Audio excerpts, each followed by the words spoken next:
Hi, this is Jolene Cookus again, and I wanted to show you how I set up my classroom. I have a nice size room. Right now it looks like it has a lot of space, but when I get my choir risers, I put choir risers in behind here, behind the chairs, and so it becomes quite full, but we do have a lot of good room to play our games right in the front and dance and do all the things that we need to do in the middle. I always like to use chairs. At my last district we had benches, but I always like to have them sitting up so that I can teach them how to sit in a chair and sing or stand in, I call it position 1 is just where they're sitting to the back of the chair. Position 2 is where they're sitting at the edge of the chair with their feet so one of them can pat the beat, and then position 3 is their standing position. So we make a little game out of it and play that way so they can learn how to sit in a chair when they're singing. As you can see, I have my floor staff on the floor right there so they can immediately see everything that's going on. I have my screen here so I can write on the board, use the Promethean board, which is an interactive whiteboard, which is I use all the time. I have my piano here, so if I need to get a starting pitch or something like that, it's always there. Most everything that I do, I teach a cappella so that I can hear the children and they can hear each other and hear the pitches.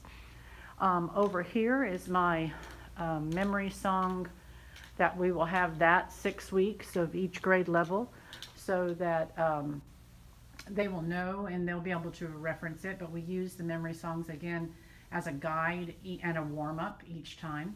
On this chart is where is my incentive chart, so I'll have each class's name listed on the bottom, and they will get stars when they do something amazing, and I reward them and they do a little competition. At the front of the room you'll see my computer. This is where, you know, I control all the programs, and then here's my rhythms that they will learn. I go ahead and put all of them up so we refer to them as we're learning each one.